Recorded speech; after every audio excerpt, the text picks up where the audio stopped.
Hello everyone, I'm Santiago, and today I'm gonna be testing Mass Effect Andromeda on the AMD Radeon RX 470, 4GB for FPS monitoring. I'll be using CAM. If you want to learn how to use it, click on the top right corner of the video where the CAM logo is, or check the description below if you want to learn more. So Mass Effect Andromeda, I'll be doing 1080p, 900p, 720p and 1440p with both an i5-7400 and a G4560. To skip to any of those sections of the video, check the description below. First of all, with the G4560, I'll show you the 30 frames per second config. So you can see that the Pentium is capable of 30 frames per second. And then I'll use 720p, the lowest setting, to show you that I cannot reach 60 frames per second with the G4560. With the GTX 1050 Ti, it was possible to hit over 60 frames per second with the Pentium. But this is one of those cases on a DirectX 11 game that uses a lot of CPU, where the AMD cards need more CPU in order to perform correctly. So the bottleneck is bigger in this case due to the drivers, I guess. Nvidia has better optimization for DirectX 11, but that was to be expected. So as you can see in this case, the maximum I can get is 50 frames per second, 40 to 50 in very open areas, with the G4560 and the RX 470 on 720p lowest setting. Then with the i5-7400, I'll be doing 1080p, 900p and 720p, targeting both 30 and 60 frames per second, and then 1440p at 30. And on the 720p section, I'll use the lowest setting again, so you can see that the i5 is able to get 70 to 80 frames per second, but the Pentium with the same preset gets 40 to 50, so that's a big difference. On this game in particular, if you're using an AMD card, you need to have a good CPU if you want to get 60 frames per second. But the Pentium is enough to get 30 frames per second with ultra quality 1080p if you don't care playing at 30 to 40 frames. And now I'm going to talk to you about some of the issues I encounter and about the options menu. So some important things that I should mention. First of all, I got a lot of stuttering issues with this game when I played it on stream, and I noticed that the game uses a lot of hard drive. So in order to remedy the stuttering on the cutscenes and outside the cutscenes when the game was loading, or when just moving around in the open world, you should close as many applications in the background as possible, so your hard drive is used mostly by your game instead of your background programs. And I also disabled some of the Windows 10 features that Microsoft uses to get information from you. A tutorial on how to disable them down in the description from the channel Benchart, which worked for me. It fixed the stuttering, at least in a big amount. And I'm using the latest drivers, the game ready drivers for Mass Effect Andromeda on all the cards I'm testing. And the place I chose for the testing is a place with a lot of foliage, rain, shadows from, I don't know, from the sun or moon. I'm not sure about that planet, if it has a sun or a moon. Plus shadows generated by the flashlight that I'm using in the game. So it should be a good stress test. This was the worst performance I was able to get. Then in the options menu there is an option called frame buffer format. I noticed that choosing compressed had the best performance, so I didn't notice a difference between them, so I'm not sure what it is, but by using compressed the game looks fine and the performance is better. Then the first thing I recommend lowering is lighting. It's a big performance hit. It seems to control the reflections and some other things that I'm not sure about, but mostly reflections, screen space reflections. To disable screen space reflections, you need to keep lighting on low. If you keep it on medium or higher, there will be screen space reflections. That's a big hit to the frame rate. So if you want higher frame rates, lowering lighting to low should be your best bet. Then the others don't do much of a difference overall. It all depends on the area, just like on Battlefield 1. A lot of options don't really change the performance that much, but if you lower them in groups, it can help. I mean, occlusion, shadows, shaders, anti-aliasing and mesh quality, if you lower those together, it should be a decent boost in the frame rate. And then the small boost overall in the frame rate was by lowering vegetation and terrain, but again, it depends on where you are. If you're not in a place with a lot of foliage, the vegetation option won't do much to the frame rate. But if you have an i3-6100 or a G4560, I suggest lowering mesh quality. It helps a little with the CPU usage. And finally, with the texture quality, we have ultra high, medium, low, all that kind of stuff as usual, but this time high is enough for 2GB video cards. So if you have a 2GB video card, high textures seems to be enough, and ultra textures for 4GB and beyond, it seems to be enough. So keep that in mind. But yeah guys, that's pretty much it. I hope you keep enjoying the video. Thanks for watching and see you next time.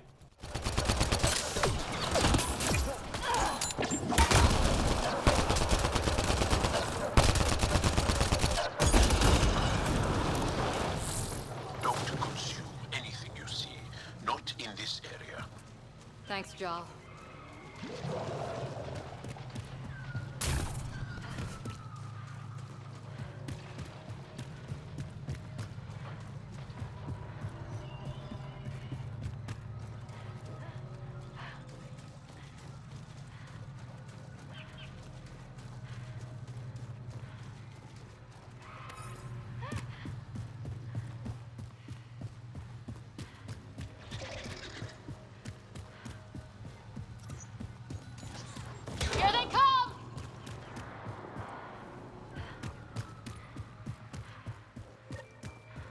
Righto.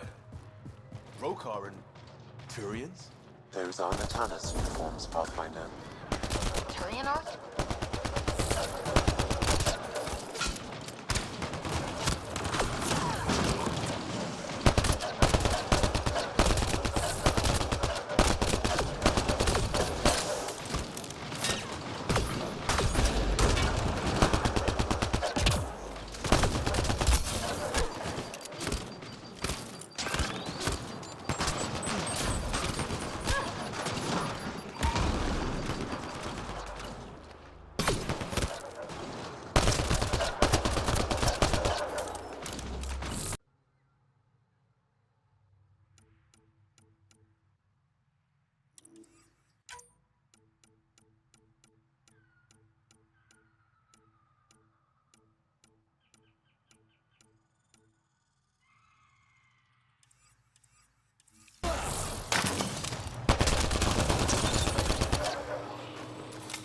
Don't consume anything you see, not in this area.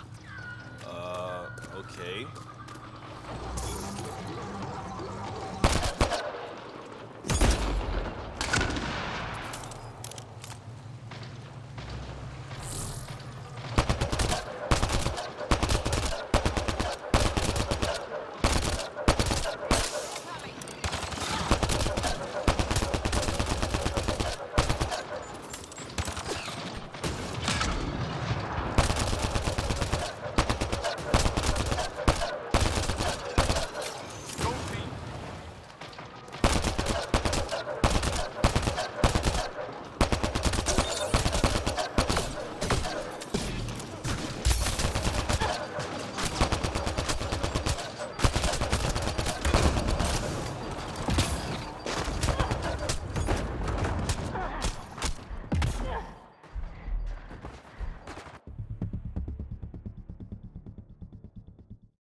Two million light years from home and you have allergies.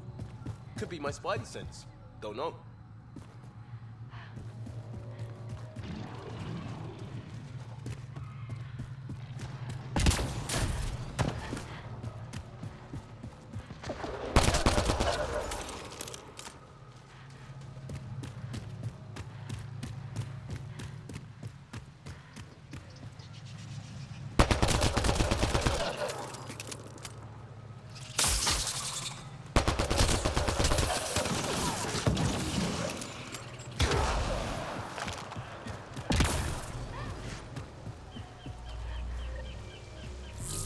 Righto.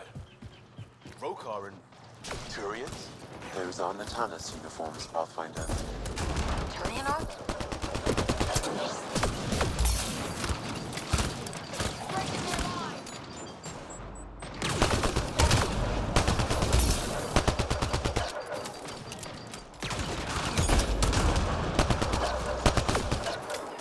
Reload!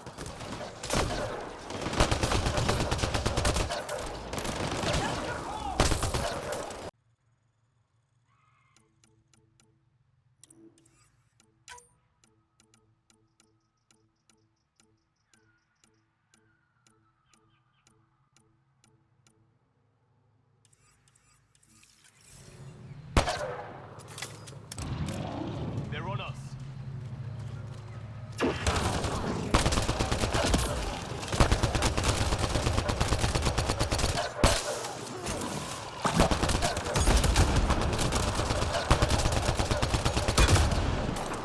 And it's Don't consume anything you see, not in this area.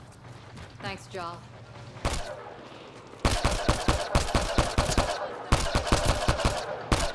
Clean shot.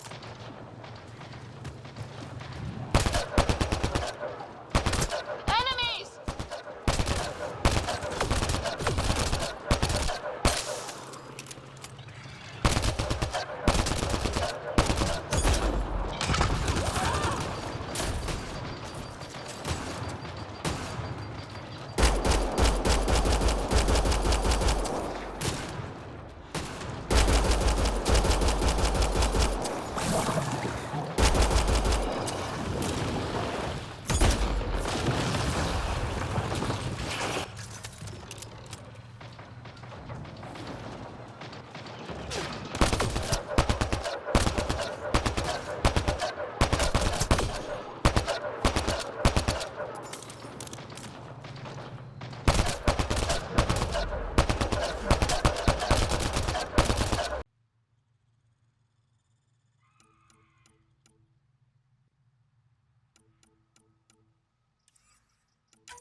Ryder. Rokar and Turians? Those are Natana's uniforms, Pathfinder. Turian Arc?